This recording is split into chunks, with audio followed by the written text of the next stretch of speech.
Hello and good evening to you. Welcome to News 360 and it's live money news up here at Adesawe in Kandap. My name is Alfred Okansi. And I'm Natalie Ford. To look at the top stories this evening. News 360 Headlines is brought to you by Civil servants advised against involvement in party politics in the lead up to the new Patriotic Party constituency elections.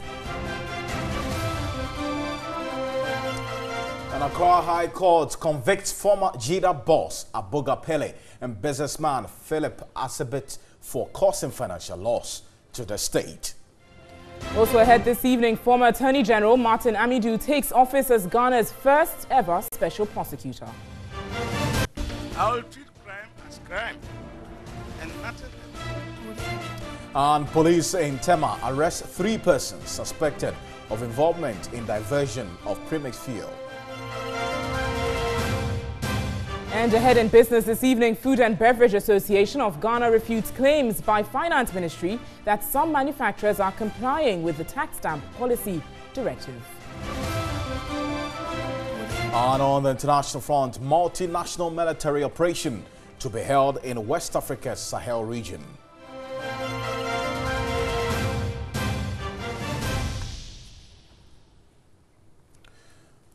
We'll bring you this plus some sports and entertainment news tonight here on News 360. Let's go on to our first story tonight. And remember, you can also join us with your thoughts, your views, your comments and opinions on our various social media platforms. But withdraw or resign from the civil service for your involvement in partisan politics. Failure to do so will compromise the service and create mistrust between you and the politicians. Head of Civil Service Anajekum Dramana gave the warning in an interview with our Labour correspondent Daniel Opoko here in Accra. Civil Service was reacting to complaints that some civil servants have filed to contest the new Patriotic Party's constituency elections. Anajekum Dramana recounted parts of the 1992 Constitution and the Civil Service Act, which bars civil servants from engaging in partisan politics. He said he has constituted an investigative team to within 2 weeks furnish his office with names of civil servants intending to take part in the elections. I have no right to tell you what to do politically. What I can only say is that then you are, as a civil servant, you should resign. Because when we get to know when the formation comes across, we will take the necessary disciplinary steps against you. Because it is not good. He noted that being partisan will create mistrust between civil servants and politicians. Civil servants should not dabble in party politics. It is not good for the psyche of the nation. It is not good for political stability. It makes life difficult for ministers to trust us, and therefore it's something that we will not accept under any condition. Executive Secretary of Clocksack, Isaac Bampuado, expects those who have served notice to contest to withdraw. We have to be neutral in our dealings when it comes to partisan politics and our work. If you want to do it, resign. Then you cannot be part of us. Early this year, the leadership of the Civil and Local Government Staff Association, Ghana, Clocksack, petitioned the Supreme Court on this matter. Clocksack was then seeking the Supreme Court to allow civil servants to engage in partisan politics without necessarily resigning from the service. But the Supreme Court declined their request. Now, Ghana's first ever special prosecutor, Martin Amidu, has been sworn into office by President Nana Akufo-Addo at the Flagstaff House. Performing the ceremony, President Akufo-Addo told Martin Amidu that Ghanaians expect the office of the special prosecutor to rise to the challenge and cooperate with law enforcement agencies to fight corruption. Special prosecutor Martin Amidu, after taking the oath of office, replied, "I will treat crime as crime and prosecute without fear or favor." Martin Amidu is an astute legal practitioner and is expected to serve for a period of 7 years in office. That I will at all times well and truly serve the Republic of Ghana in the office of Special Prosecutor. The swearing into office of the Special Prosecutor completes processes to set up the office. This follows Parliament approval of the nominee. President Akufo-Addo charged Martin Amidu to rise above the occasion and be diligent in performing his duties. The establishment of this office is for a high purpose and must not under any circumstances be used as an avenue for persecution or vengeance. The office will be required to do justice to all manner of persons. The President assured him of government support. I want to assure him that not only will the executive, including the Attorney General, respect scrupulously the independence of his office, but will also provide him with whatever assistance is required to enable him to discharge his high duties effectively in the interest of the Ghanaian people. Martin Amidu promised to ignore criticism of witch hunting and focus on his core mandate. I wish to assure you that the propaganda about witch hunting will not daunt me from prosecuting all corruption crimes without reference to political considerations. As you had yourself admonished, once a suspected offender is established by investigation to have committed offenses prosecutable in the national interest, I will treat crime as crime and nothing else.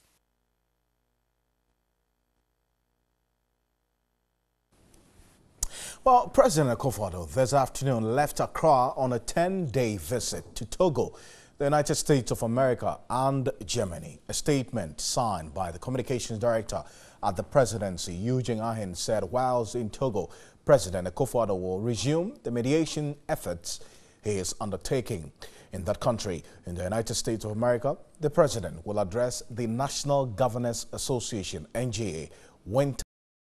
Akufo-Addo will also take part in the World Leaders Forum program organized by the American Israel Public Affairs Committee, IPAC. In Germany, the president will deliver the keynote address at the 5th German African Economic Forum in Dortmund. He will also deliver the keynote address at the Konrad Adenauer Foundation German Ghana Business Forum. Prior to leaving Germany, President Akufo-Addo will hold bilateral talks with German Chancellor Angela Merkel aimed at strengthening the ties of cooperation that exist between the two countries. The president is expected back home on Monday, March 5.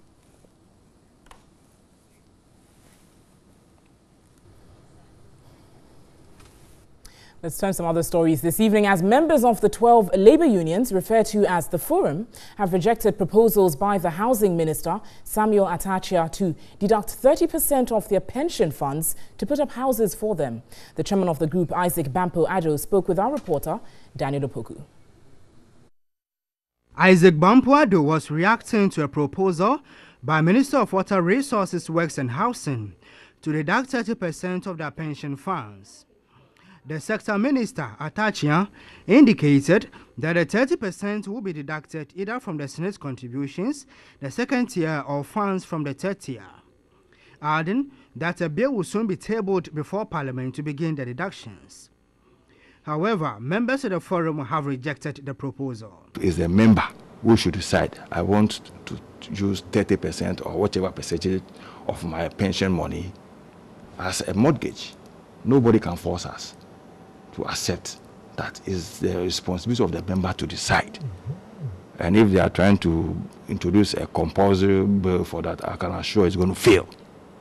Already, Section 105 of the Pensions Act 76 allows pensioners to use part of the contributions to build houses for themselves.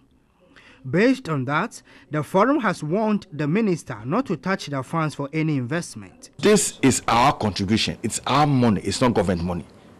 We can decide what we want to do with our money. Nobody can decide for us. And it's clear in the act. Isaac Bampoe-Addo proposed broader consultations with the unions to reach an agreement. They should rather engage individuals. If they agree to use part of their pension tier 2 money for mortgage, fine. But you cannot go to Parliament and then come up with a bill compulsory. Everybody should use 30% of his contribution pension fund for mortgage. An Accra High Court has sentenced the former national coordinator of the Ghana Youth Employment and Entrepreneurial Agency, JIDA, Abuga Pele, to 6 years imprisonment and the Chief Executive Officer of Goodwill International, Philip Asibit, to 12 years imprisonment, both in hard labor. This was after the court presided over by Justice Efiasewa Boche found them guilty of all 19 counts, including dishonestly causing financial loss to the state. The two were handed a combined jail term of 18 years.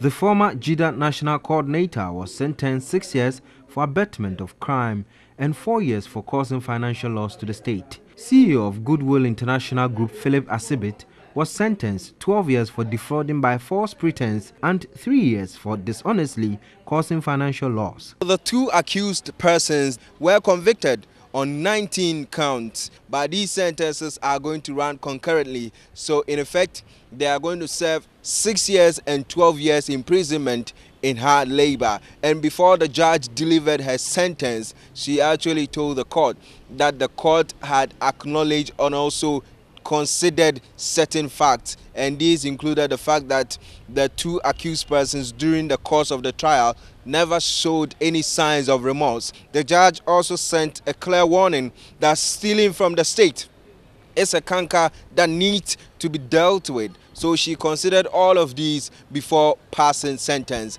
Right after sentence was passed, quickly the policemen who were around actually placed this man under arrest. Lawyer for Philip Asibit before the sentence asked for not more than 6 months. Lawyer Kweku Pentel explained the prisons are full and his client is a chief and an entrepreneur who has 11 children he needs to take care of. Abuga Pele's legal counsel, on the other hand, also asked for not more than 6 months, explaining his client is a former member of parliament and was actually an MP when the trial began. Lawyer Abu Juan believes Abuga Pele lost his Chiana Paga seat in the Upper East Regional Parliamentary primaries as a result of the case. State Attorney Evelyn Kilson asked for a sentence within limit and reminded the court the state, per the laws, also expect asset recovery. Justice Efiasewa ordered that the state recovers from Abuga Pele the value of 1.9 million cedis or property or asset equivalent to the amount.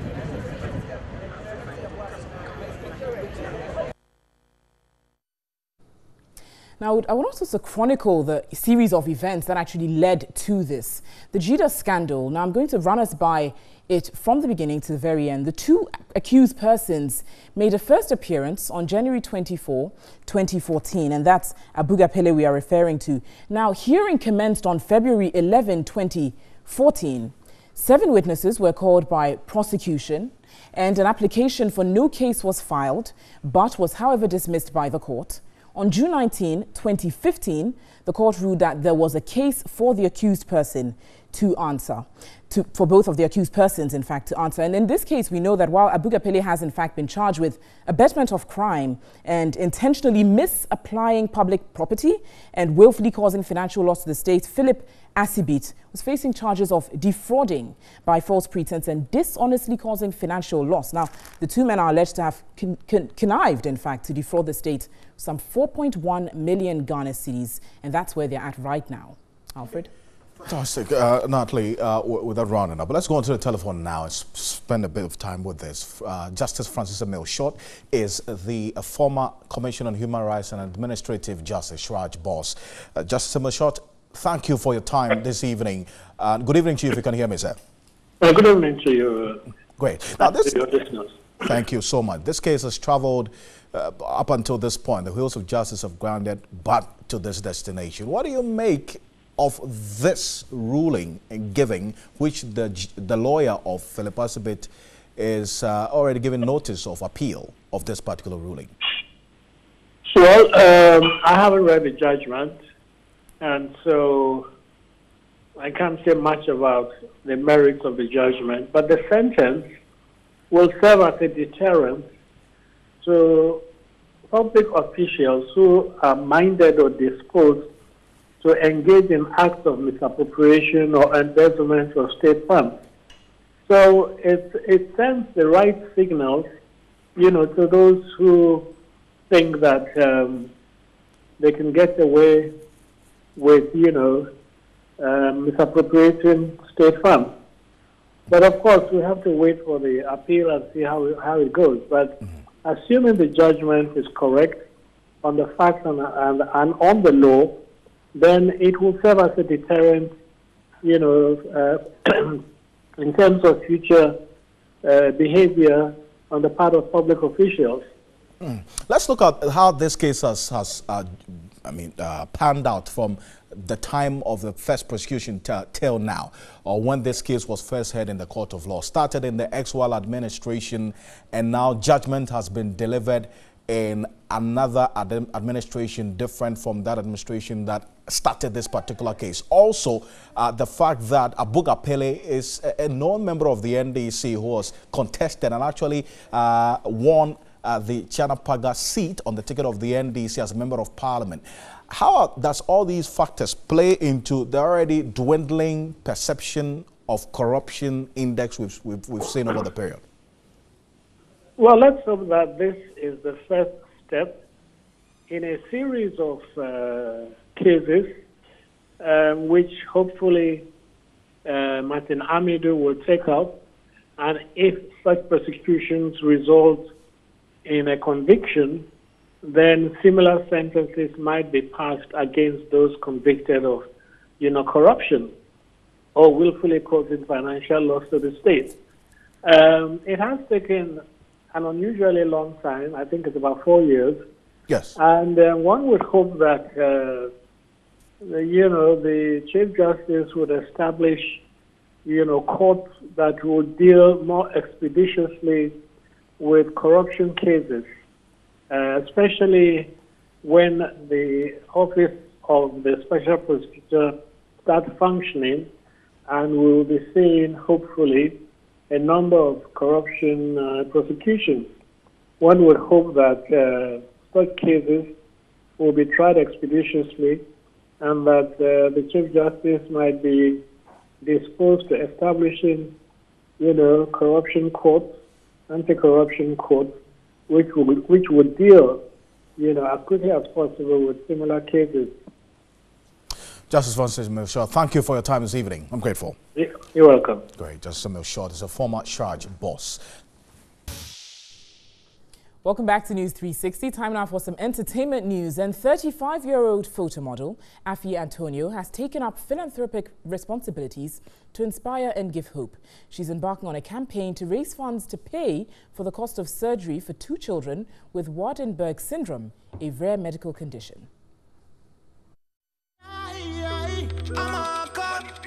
Forget the honey, I be so gaga. Them they do what they do bad. I see a chain and they go gaga.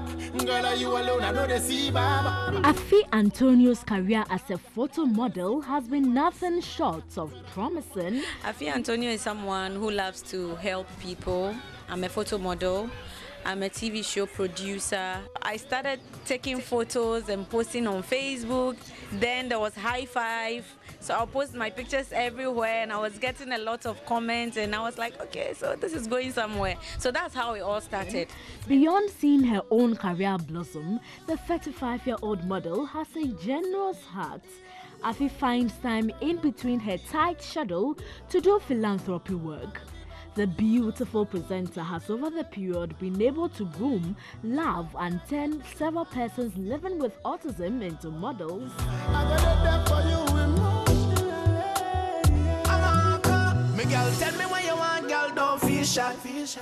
Last year, she unearthed and turned a female living with autism, Naya or Hinewa Kufuor, to a photo model.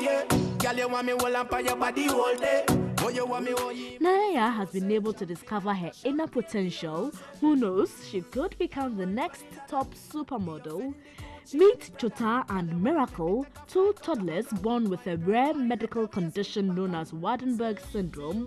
The adorable children have colored eyes, hearing and speech impairments and need an urgent surgery to correct the defects. They went outside the country for tests, and hers is a little severe. It's not the mild one. She would have an implant. It's called cochlear implant. So she would have to get that before she can hear, and then they'll work on her speech. A therapist will work on her speech to be able to talk. She can't hear and she can't talk, yes. And the sad thing is, if it's not done early, when she turns 3, nothing can be done again. the surgery will be useless. Afi has spent weeks trying to raise funds to finance their surgery, but it's been challenging. We can come to your home, cook and clean your homes for you for a fee, and then we'll put it in the fund that will cater for the kids. And I think it's a good idea. So we did some photo shoots and did some flyers for that as well. Afi is bent on making the best out of their condition. I love to push, no matter how difficult it is. I know that definitely one day help will come, and I pray that it doesn't come late. People are tired of it, but I keep posting it. I don't know who will see it and who that person will be. Maybe that person might be of help. I saw someone tag Serena Williams in one of my posts on Instagram. Who knows? Probably if she sees, she would want to help. Like Nanaya, Afi treated Chota and Miracle to a photo shoot in a bid to turn them to photo models. I'm praying that they become beautiful and great models because they have an asset. That eyes, you can't get it anywhere. It's very rare. So if they're able to pick up being models, I think it will go a long way to boost their self-esteem as well. It remains the ultimate wish of the gorgeous model to see Chota and Miracle speak here and live a happy life. If things go well and they are able to become models, as I'm hoping them to be, they will get a lot of jobs because of the uniqueness of their eyes. For now, they are very young, so the only thing we can do is if we have people that have shoes for babies, baby clothes, and they want to advertise it, we can use them as models to wear them and take photo shoots. Never in my wildest dreams could I show you who you are, what you mean. Great initiative by Afi Antonio. Please, if you're out there and you're touched by this, kindly put smiles on the faces of these people. But let's go for some international news.